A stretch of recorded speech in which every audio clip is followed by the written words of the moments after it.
Hello everyone, कैसे हैं आप लोग। तो प्रीवियस लेक्चर में हमने लॉ ऑफ डिमांड के बारे में, डिमांड का सीखा मीनिंग, उसका इंट्रोडक्शन, उसका डेफिनेशन। और आज के इस लेक्चर में यानी लेक्चर नंबर 16 में हम सीखने जा रहे हैं individual demand schedule and individual demand curve.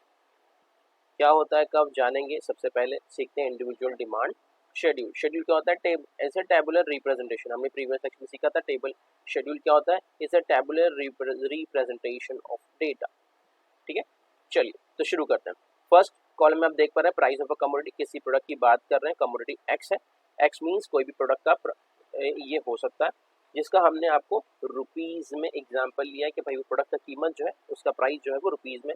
दूसरी तरफ demand, quantity demand of a commodity x in KG, यानी किसी प्रोडक्ट का, उसी प्रोडक्ट का एक प्रोडक्ट का प्राइस और उसका हमने क्वांटिटी लिया हुआ है। कैसे देखते हैं, जब वो पर्टिकुलर प्रोडक्ट का प्राइस, लेट्स से कि हमने एग्जांपल ले लें, हम राइस का एग्जांपल है, चावल का एग्जांपल है, तो ठीक है। तो जब वो पर्टिकुलर चावल का प्राइस 10 रुपये था तो हम उसे 1 किलो खरीद रहे थे। इसे इस तरीके से पढ़ते हैं। जब उसका प्राइस 8 रुपये हो गया, यानी प्राइस कम हो गया, रिड्यूस हो गया, तो हमने उसको 2 किलो खरीदना शुरू कर दिया, हमने क्वांटिटी डिमांडेड बढ़ा दिया। इसी तरीके से प्राइस अगर और डिक्रीज हो जाता है, 6 रुपये हो गया, तो हमने उसका क्वांटिटी डिमांडेड और इंक्रीज कर दिया, 3 केजी या 3 केजी कर दिया। अगर प्राइस और ज़्यादा डिक्रीज हो जाता है,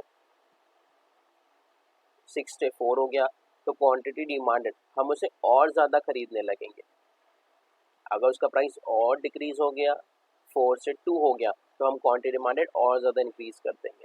तो इससे हमें क्या समझ में, अगर किसी प्रोडक्ट का प्राइस डिक्रीज होता है तो हम उसे ज़्यादा से ज़्यादा खरीदते हैं। ठीक है, चलिए। इन table 3.1 shows the different quantities of a commodity X। अब X कोई भी प्रोडक्ट है, कोई भी कमोडिटी है, किसी भी तरीके का कोई भी गुड्स है, purchase by individual consumer at various prices. तो भाई क्या दिखाया गया आपको कि अलग अलग प्राइस पे क्वांटिटी डिमांडेड, एक अलग अलग एक कस्टमर अलग अलग क्वांटिटी अलग अलग प्राइस पे खरीद रहा था। It can be observe that less quantity of a commodity is demanded.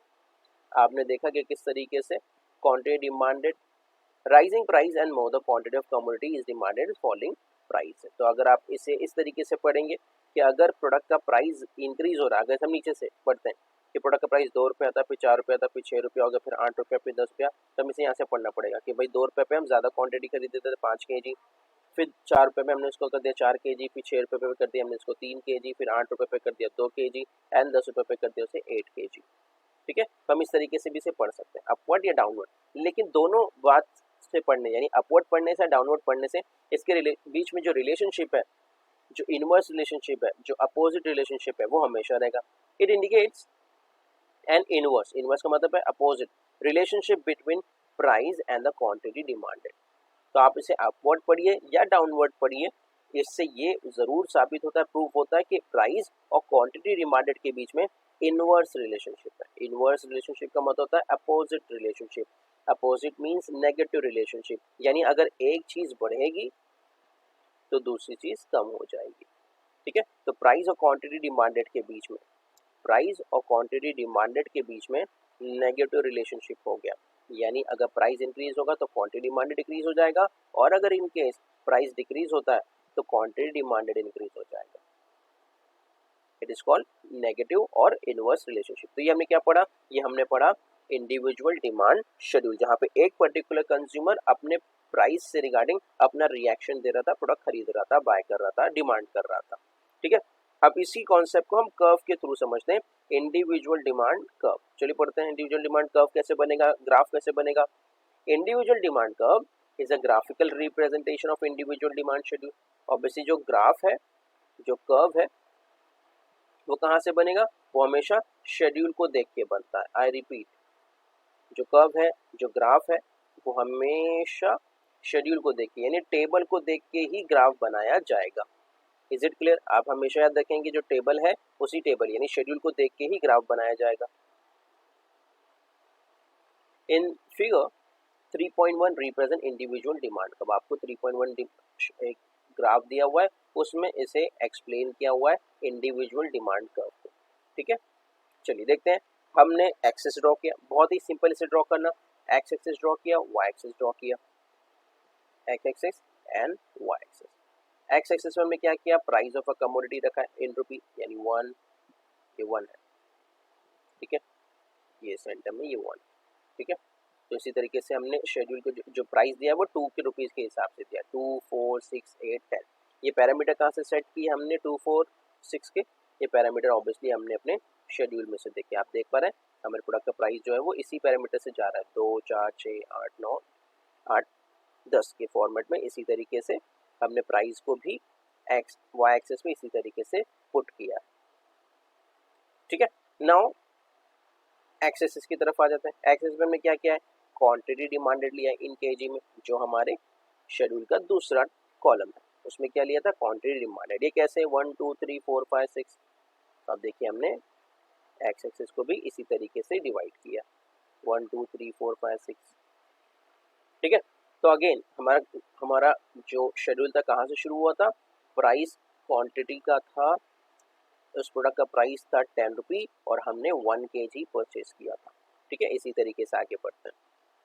तो देखिए हमें क्या करना है, बस ये पॉइंट को प्लॉट करना है कि भाई हमने जब प्रोडक्ट का प्राइस 10 रुपया था तो हमने क्वांटिटी डिमांड जो किया था वो 1 किया था, तो हमने ये पॉइंट प्लॉट हुआ। तो अभी क्या करना है, आपको सी पॉइंट प्लॉट करते चले आना है, और पॉइंट प्लॉट करने के बाद आपको ये पॉइंट एग्जैक्टली प्लॉट कर देना। इसी तरीके से क्या हुआ, प्राइस डिक्रीज हुआ, कितना, 10 से हो गया 8, 10 से 8 होने के बाद क्या हुआ, हमारा जो क्वांटिटी डिमांडेड था वो इंक्रीज हो गया। हम पहले कम प्राइस, पहले ज़्यादा प्राइस से तो हम कम क्वांटिटी खरीद रहे थे, लेकिन अगर प्राइस डिक्रीज हो गया, कम हो गया, 8 हो गया, तो हमने क्वांटिटी डिमांडेड इंक्रीज कर दिया, 2 से 1 से 2 कर दिया, ठीक है। अब ये हमें क्या करना है, बस ये पॉइंट प्लॉट कर देना है, सेकेंड पॉइंट, ठीक है। इसी तरीके से प्राइस और डिक्रीज हो गया, 6 पे आ गया, तो क्वांटिटी डिमांडेड और इंक्रीज हो गया, 3 पे आ गया, क्या मिला हमें, एक और पॉइंट मिल गया, ठीक है। इसी तरीके से प्राइस और डिक्रीज 6 से 4 पे आ गया, क्वांटिटी डिमांडेड क्या हुआ, और इंक्रीज हो गया, ठीक है, एक और नया पॉइंट प्लॉट हो गया। इसी तरीके से क्वांटिटी डिमांडेड और ज़्यादा, प्राइस और ज़्यादा डिक्रीज हो गया, क्वांटिटी डिमांडेड और ज़्यादा इंक्रीज हो गया, एक नया पॉइंट मिल गया। अब हमें क्या करना है, इन सभी पॉइंट को ज्वाइन कर देना है। अब हमें एक कर्व मिलेगा, इस कर्व का नाम है डी डी, यानी डिमांड कर्व। डीसी नहीं कहेंगे, याद रखेंगे, इसे डीडी कहेंगे, यानी डिमांड कर्व। तो दोनों पॉइंट के स्टार्टिंग में और एंडिंग में हमने नाम लिख दिया डीडी। इस कर्व का नाम है demand curve. Is it clear everyone, यहाँ तक सबको समझा? कोई भी डाउट हो आप चैट सेक्शन में ज़रूर पूछें। चलिए अब इस ग्राफ का एक्सप्रेशन पढ़ते हैं। In figure 3.1, x-axis represent the quantity demanded and y-axis represent the price of a commodity। इसमें किसी को कोई भी डाउट कि x-axis पे हमने quantity डिमांड लिया है and y-axis पे हमने प्राइस लिया हुआ है। The demand curve DD, आपको पता चलेगा डिमांड कर्व कैसा है, DD स्लोप्स डाउनवर्ड। आप देख पा रहे हैं डिमांड कर्व जो है वो डाउनवर्ड जा रहा है, ठीक है, फ्रॉम लेफ्ट टू राइट। आप लेफ्ट टू राइट भी देख पा रहे होंगे कि भाई यहाँ से शुरू हुआ था, यहाँ की तरफ बढ़ रहा है, ठीक है। तो लेफ्ट टू राइट जा रहा है, लेफ्ट टू राइट जा रहा है, लेफ्ट से शुरू होता है और राइट की तरफ जा रहा है, ठीक है। Indicating N inverse relationship between price and quantity demanded. और इससे हमें क्या पता चल रहा है कि भाई क्वांटिटी और प्राइस के बीच में कैसा रिलेशनशिप है, नेगेटिव रिलेशनशिप है, इनवर्स रिलेशनशिप है, इनडायरेक्ट रिलेशनशिप है। ये 3 से 4 वर्ड आप जरूर याद रखेंगे, इनवर्स, नेगेटिव, इनडायरेक्ट रिलेशनशिप है। कौन से और किसके बीच में, दो वेरिएबल। यहाँ पे दो वेरिएबल कौन है, एक है क्वांटिटी डिमांडेड, दूसरा है प्राइस। तो इससे हमें क्या समझ में आया, ग्राफ से क्या समझ में आया कि भाई ग्राफ हमें रिप्रेजेंट कर रहा है कि अगर किसी वेरिएबल के बीच में नेगेटिव रिलेशनशिप होता है, नेगेटिव रिलेशनशिप मीन्स व्हाट, एक इंक्रीज होगा तो दूसरा डिक्रीज होगा, तो इनसे जो कर्व बनेगा वो हमेशा डाउनवर्ड बनेगा।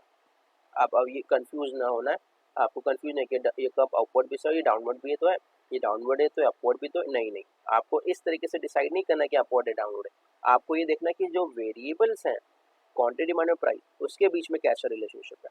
अगर दोनों वेरिएबल के बीच में पॉजिटिव रिलेशनशिप होता, दोनों एक साथ में इंक्रीज हो रहे हैं या दोनों एक साथ डिक्रीज हो रहे हैं, इसे पॉजिटिव रिलेशनशिप कहेंगे, डायरेक्ट रिलेशनशिप कहेंगे। तो अब जब डिमांड कर्व जो कर्व बन के आएगा वो कर्व होगा अपवर्ड। लेकिन अभी हमारे इस केस में क्या हो रहा है, अभी हमारे इस केस में क्वांटिटी डिमांडेड और प्राइस के बीच में नेगेटिव रिलेशनशिप है, एक चीज़ इंक्रीज होती है तो दूसरी चीज़ डिक्रीज होती है। तो इससे हमें क्या पता चला, यहाँ पे जब नेगेटिव रिलेशनशिप है तो इनसे मिलने वाला जो कर्व है वो भी इनवर्स होगा, डाउनवर्ड होगा।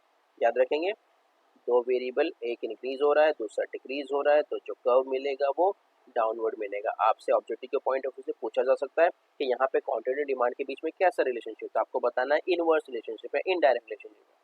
तो इससे कब अपवर्ड जाएगा क्या डाउनवर्ड जाएगा, तो आपको बताना है जो कर्व बनेगा इनवर्स रिलेशनशिप वाले वेरिएबल्स के बाद उनमें जो रिलेशनशिप होगा वो इनडायरेक्ट होगा, इनवर्स होगा, तो जो कर्व होगा वो डाउनवर्ड होगा। Is it clear everyone? बस इतना ही आपको याद रखना है इंडिविजुअल डिमांड कर्व में और इंडिविजुअल डिमांड शेड्यूल में। ठीक है, तो पहले हमने इंडिविजुअल डिमांड शेड्यूल सीखा, उसका एक्सप्रेशन सीखा, फिर हमने इंडिविजुअल डिमांड कर्व सीखा, फिर इंडिविजुअल डिमांड कर्व का एक्सप्रेशन सीखा। इसी तरीके से हम नेक्स्ट लेक्चर में मार्केट डिमांड सीखेंगे, मार्केट डिमांड शेड्यूल सीखेंगे, फिर हम मार्केट डिमांड शेड्यूल का ग्राफ सीखेंगे यानी उसका रिप्रेजेंटेशन यानी कर्व सीखेंगे, और फिर उसके बाद इन मार्केट डिमांड कर्व का एक्सप्रेशन पढ़ेंगे।